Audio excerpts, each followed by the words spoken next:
Conor McGregor attacks the bus. The roots of this circus go back to UFC 205. After beating Michael Johnson, Khabib Nurmagomedov called Conor McGregor a chicken. In Russia, that's not playground trash talk. It's one of the most offensive insults you can throw at a man. Artem Lobov, McGregor's teammate, repeated the jab in a Russian interview later, implying Khabib was the one who always pulled out of fights. Fast forward to fight week for UFC 223 in Brooklyn. Khabib cornered Lobov in the fighter's hotel and slapped him around. Artem texted Conor about it. McGregor's reply, "I'm on my way." And he meant it. Conor grabbed nearly 20 friends, chartered a private jet, and flew straight from Dublin to New York overnight. The next day, they stormed Barclays Center during UFC Media Day, just as fighters were boarding buses. What happened next was part street fight, part viral promo video. McGregor threw a dolly through a bus window, shattering glass everywhere. He also launched a chair and tried to throw a metal barricade before security stopped him. Inside the bus was basically half the UFC 223 card: Khabib, Rose Namajunas, Michael Chiesa, Ray Borg, Ali Aquinta, and more.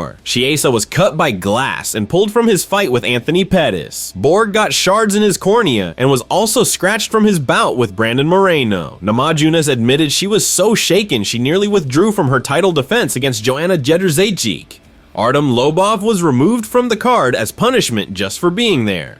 All told, the UFC lost 3 fights in one afternoon because McGregor decided to play fast and furious in a parking garage. The fallout? Conor turned himself in to NYPD the next day. He was arrested, released on $50,000 bail, and eventually pled guilty to disorderly conduct. No jail time, just restitution and community service. Dana White initially called it the most disgusting thing that has ever happened in UFC history. Months later, the same footage was plastered all over the promos for UFC 229, because of course it was. The irony is that the bus attack was meant to rattle Khabib. Instead, it set the stage for the biggest fight in UFC history. Khabib submitted McGregor, jumped into the crowd to start another riot, and the rivalry became legend. All that chaos, all that fallout, and it started because somebody got called a chicken.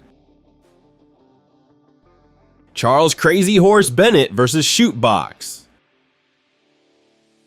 Charles Crazy Horse Bennett wasn't just an MMA fighter. He was a one-man backstage incident waiting to happen. At Pride Shockwave 2005, he delivered his magnum opus. That night, Wanderlei Silva was set to defend his middleweight belt against Ricardo Arona. In the same locker room area was Bennett, who had already fought earlier in the evening. Somehow, Bennett started jawing with Cristiano Marcello, a shoot box black belt. Bad idea. Within seconds, Marcello had him locked in a triangle choke. Cameras were rolling. Crazy Horse went out cold on tape. The Shootbox team posted the video online themselves. Yes, they were proud of it. That clip alone would have been legendary enough. But then came Act 2. When Bennett came to, he later claimed he immediately stood up, cracked Wanderlei Silva with a single punch, and then bolted out of the arena before anyone could catch him. No footage exists of this alleged KO. For years, it was dismissed as a tall tale. Except, multiple fighters and gym insiders later said they'd seen it or heard about it firsthand. To this day, no one can fully confirm or deny if Crazy Horse really slept the axe murderer backstage in 2005. What is certain, Bennett kept the story alive for over a decade, even taunting Wanderlei about it publicly during Reason's 2016 Grand Prix.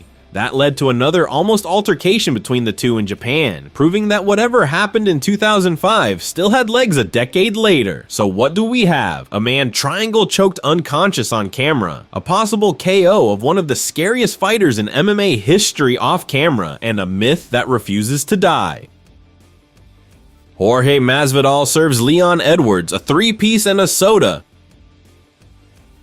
March 16th, 2019, UFC London. Jorge Masvidal had just knocked Darren Till into another dimension with a second-round KO in the main event. He was backstage with ESPN's Laura Sanko, breaking down the win on live TV. Enter Leon Edwards. Edwards had beaten Gunnar Nelson in the co-main event and decided to chirp at Jorge while walking past. Masvidal didn't like the tone. He calmly left mid-interview, hands tucked behind his back, and strolled right up to Edwards. Then, Bang, bang, bang. A quick three-punch combo landed clean. Security scrambled to separate them. Edwards staggered back with blood already running down his cheek. The cut under Leon's left eye was small but visible, and the image of him being pulled away, hoodie on, bleeding, became the perfect viral shot. What happened next was just as important. The UFC handed Masvidal no punishment whatsoever. No fine, no suspension. Instead, Dana White leaned into the chaos. Masvidal's star power spiked overnight. Within months, he was booked against Ben Askren, where he delivered the famous 5-second flying knee knockout that made him a household name. Meanwhile, Edwards didn't let it go quietly. Hours later, he posted the bloody cut on social media with the caption, "Clout chasing bum." The bad blood was locked in, and the grudge simmered for years. And then, of course, there was Jorge's explanation, an all-time MMA soundbite. "I gave him the 3-piece with a soda and just glided out of there." That line turned into t-shirts, memes, and a permanent part of fight culture, a catchphrase born from a sucker punch. So in one night, Masvidal flatlined Till, sucker punch Edwards, invented a slogan, and launched himself from respected veteran to viral star, all thanks to a 3-piece and a soda. Jon Jones and Daniel Cormier press conference brawl.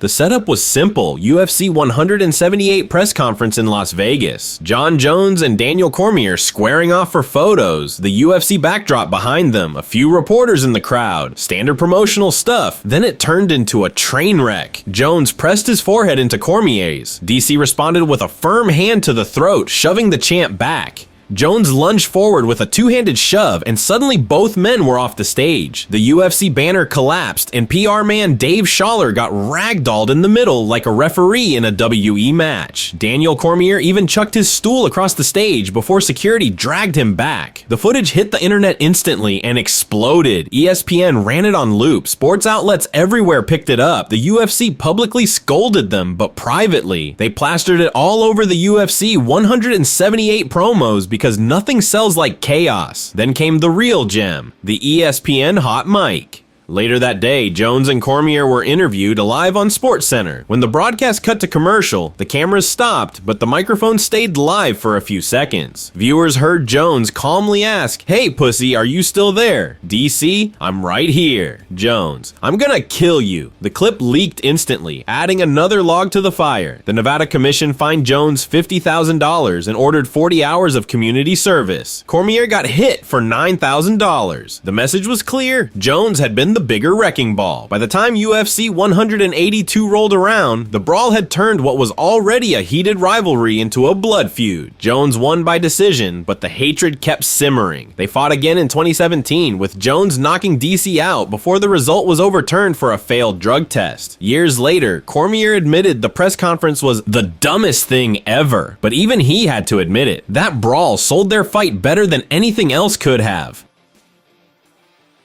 Kevin Randleman knocks himself out before UFC 24. Only one UFC champion in history has ever managed to lose a fight before walking into the cage. His opponent, Gravity, March 10, 2000. UFC 24, first defense. Heavyweight champ Kevin Randleman was set to defend his belt against Pedro Rizzo in the main event. The card was sold, the promos were cut, the fans were in their seats. Then backstage, during warm-ups, disaster struck. Randleman, known for his freak athleticism, was doing explosive jumps to get loose. One leap went wrong. He slipped, came down awkwardly, smashed his head on the concrete floor, and knocked himself out cold. He also jacked up his shoulder in the process. Paramedics loaded him into an ambulance as fans in the arena sat waiting for a fight that was never gonna happen. The UFC didn't even bother to tell the crowd right away. They just ran out of fights, and eventually the event doctor went on camera to explain what had happened. It was a nightmare scenario for a promotion already struggling to stay afloat at the time. DirecTV was so unimpressed they refused to let UFC sell a replay of the card. Randleman was diagnosed with a concussion, which is about the worst thing you can pick up in the locker room before fighting Pedro Rizzo. He returned 2 events later at UFC 26, defended his belt against Rizzo successfully, and kept on fighting. But UFC 24 will always be remembered as the night the heavyweight champ got KO'd by his own warm-up routine. ARIEL Helwani gets banned for life. June 4th, 2016, UFC 199 at the Forum in Inglewood. Michael Bisping knocks out Luke Rockhold to win the middleweight title in one of the biggest upsets ever. But backstage, the night belonged to someone else. ARIEL HELWANI. HELWANI had already built a reputation as the sport's top newsbreaker, and UFC brass hated it. He'd leaked the Reebok deal, matchmaking plans, and other announcements the UFC wanted to control. He was already on thin ice. At UFC 199, ARIEL dropped 2 bombs. First, Nate Diaz versus Conor McGregor 2 was booked for UFC 202. Then the big one, Brock Lesnar was returning at UFC 200. The UFC had planned to reveal Lesnar's comeback with a dramatic promo video during the pay-per-view broadcast. ARIEL scooped it hours earlier. Dana White lost it. Minutes later, HELWANI, along with photographer Esther Lynn and videographer Casey Layden, were escorted out of the building by UFC security. According to ARIEL, he was treated like a criminal in front of other media members. Dana himself told him he was banned for life, and even threw in, "You're too negative, go cover Bellator." The optics were disastrous. Fighters and fans rallied behind ARIEL. The MMA world saw it as the UFC trying to muzzle journalism. ESPN, Sports Illustrated, and mainstream outlets piled on, framing the UFC as petty and controlling. By Monday, ARIEL sat down for a 2-hour MMA hour monologue detailing the ban through tears. He said he was devastated, embarrassed, but not backing down. That raw emotion turned the story nuclear. The hashtag #FreeHelwani started trending. The backlash was so intense that within 48 hours, the UFC backpedaled. The lifetime ban was lifted, replaced by a vague statement about miscommunication. The damage, though, was permanent. Dana never forgave him. HELWANI's media career thrived, but the UFC continued freezing him out. In 2017, he was literally pulled off the Mayweather-McGregor press tour at Dana's request. Dana mocked him on the first UFC podcast with the line, "Who the F is ARIEL HELWANI?" Conor McGregor himself went after ARIEL publicly, amplifying the grudge. In hindsight, UFC 199 wasn't just Bisping's coronation. It was the night ARIEL HELWANI became the most polarizing journalist in MMA. The guy who scooped Brock Lesnar's return, got dragged out of the arena for it, and somehow came back bigger than before. A lifetime ban that lasted 2 days, but a feud that's lasted a lifetime.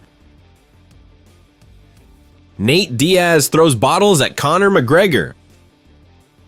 August 17th, 2016, just 3 days before UFC 202, Conor McGregor and Nate Diaz sat on stage at the MGM Grand for the final pre-fight press conference of their rematch. It started normal enough. McGregor showed up late, Nate scowled, the insults flew. Then midway through the kanda, Nate decided he'd had enough. He stood up, flipped off McGregor, and stormed out with his crew, including Gilbert Melendez and Jake Shields, trailing behind. As they walked up the aisle, Nate kept jawing back at the stage. Conor jawed right back, then it escalated. From the back of the room, Diaz grabbed a water bottle and whipped it toward the stage. McGregor immediately started hurling bottles and even a Monster Energy can back at Nate's team. Fans scattered, media ducked, and UFC staff scrambled to keep things from turning into a full-on riot. Security dragged Nate and his team out of the building while McGregor had to be held back on stage, still chucking bottles over everyone's heads. The footage was gold, half press conference, half bar fight. The Nevada State Athletic Commission wasn't amused. McGregor was fined $150,000 and ordered to complete 50 hours of community service. Nate got hit with a $50,000 fine and 50 hours of service as well. Both penalties were later reduced on appeal, but the message was clear. The presser had turned into a felony highlight reel. The fans loved it. The clip went viral instantly, and instead of hurting the card, it supercharged it. UFC 202 went on to do 1.65 million pay-per-view buys, the biggest number in UFC history at the time. So what started as Nate walking out in protest ended as the most famous water bottle fight in sports history, a press conference that devolved into a food fight with aluminum cans, and somehow helped sell 1.5 million pay-per-views. Georges St-Pierre's missing belt. belt. November 16th, 2013, UFC 167, Las Vegas. Georges St-Pierre defends his welterweight title against Johnny Hendricks in one of the closest, most controversial fights in UFC history. The judges give it to GSP by split decision. The crowd boos. Hendricks is furious, and GSP, he gives a cryptic speech about stepping away for a while, then disappears backstage. That's where things get weird. According to Dana White, GSP immediately left the octagon, went straight into an ambulance, and headed for the hospital. White told the press GSP was too banged up to stick around. But then, about 25 minutes into the post-fight presser, in strolls George. No ambulance, no hospital wristband, just calmly walking in, answering questions like nothing happened. And then GSP dropped the bomb. He later claimed UFC PR staff had told him he wasn't allowed to go to the press conference. He said when he showed up anyway, everyone turned white like they'd seen a ghost. 2 weeks later, he added another twist. In a French language interview, George said that while he was showering backstage, someone from the UFC literally took his belt. When he showed up at the press conference, he didn't have it. Footage confirms it. GSP sits on stage without a belt in front of him until someone eventually brings it out and sets it down. When he leaves, he walks out without it. Dana White immediately tried to put out fires, saying it was all a bad translation, that the staff was confused, and no one stole anything. But the story stuck. Did the UFC really try to ice their own champion in the middle of his retirement announcement? Did someone actually swipe the belt off him in the shower? George never backed down. He vacated the title weeks later and didn't return for 4 years. To this day, the missing belt at UFC 167 remains part of his legend. The night the greatest welterweight of all time defended his title, walked away, and maybe had his belt stolen right out from under him. It wasn't just a controversial fight, it was a backstage mystery. HACRAN RONY Jason punches a hole in a wall. November 9th, 2013, Goiânia, Brazil. Tough Brazil featherweight winner RONY Jason was on a 4-fight UFC win streak and about to face his biggest test yet, Jeremy Stephens. It didn't last long. Just 40 seconds into the first round, Stephens landed a head kick that folded Jason. First knockout loss of his career. At home, in front of his people. Jason's response backstage was pure fury. Cameras caught him unleashing on an unlucky wall, punching a hole through it like something out of a cartoon. Not satisfied with that, he then punched himself in the face twice. Hard enough to need stitches, 20 to 30 of them in fact. The Brazilian Athletic Commission hit him with a 180-day medical suspension for the KO. Then they tacked on an additional 30 days for the backstage outburst, basically saying, "Chill bro." Photos of the gaping hole in the wall surfaced online, and just like that, Jason's rage became a meme. Forget the fight. Fans remembered the drywall KO. On a night where Vitor Belfort head-kicked Dan Henderson into oblivion, it was still RONY Jason's post-fight tantrum that stole the backstage headlines. Nate Diaz versus Jason GUIDA backstage brawl. June 4th, 2016, UFC 199 was already one of the wildest nights in UFC history. Bisping upset Rockhold. The McGregor-Diaz rematch was announced. Brock Lesnar's comeback leaked, and ARIEL Helwani got banned for life. But buried in all that chaos was a classic Diaz brothers story. On the prelims, Clay Guida had just been knocked out by Brian Ortega. His brother Jason, working Clay's corner, wasn't handling the loss well. Backstage, he smashed a stool into pieces. That set the tone. As Jason and the rest of Team Alpha Male headed down a hallway, they crossed paths with Nate Diaz, who had just stepped out of a bathroom. Clay, concussed and still fuming, mouthed off to Nate. Bad move. According to multiple witnesses, Jason GUIDA then rushed Diaz, sparking an instant scrap. Nate clinched him up against the wall, and the two went at it for around 30 seconds before UFC staff swarmed in to break it up. Nothing permanent came of it. No suspensions, no fines. Just another Diaz brothers backstage dust-up to add to the collection, right alongside Nick fighting Joe Riggs in a hospital and Nate chucking water bottles at Conor. For most fighters, a brawl in the bowels of an arena would be career-defining. For the Diaz brothers, just another day at the office. Tito Ortiz versus Dana White, the boxing match that never happened.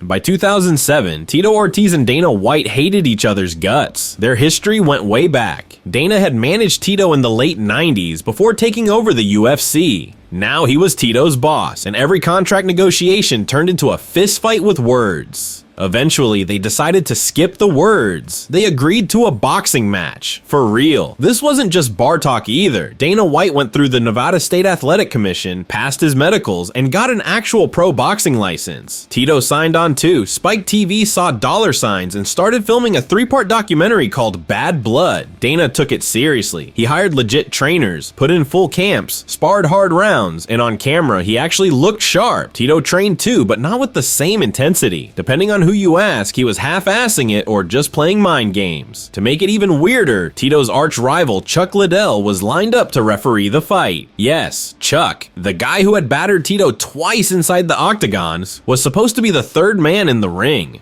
The match was set for March 24th, 2007 at the UFC Training Center in Vegas. The plan was a closed-door event, no fans, no tickets, just the fight and Spike's cameras rolling. Tito balked. He said Dana promised it would be public, with fans and media there, and that no real contract had been delivered. Dana's version? Tito got cold feet. Days before the fight, Tito pulled out. No punches were ever thrown. The Bad Blood documentary still aired though, showing Dana White hammering mitts, Tito talking trash, and Chuck preparing to referee a fight that never happened. Fans were left with training footage and one of the strangest almost fights in combat sports history. Think about it. The UFC president had a pro boxing license, trained for weeks, and was ready to throw hands with one of his own stars. Tito Ortiz was still under contract to fight Rashad Evans that summer at UFC 73, and yet he nearly boxed his boss in the middle of it. It remains the most infamous non-fight in UFC history. A grudge match so bizarre that even without happening, people still talk about it like it did.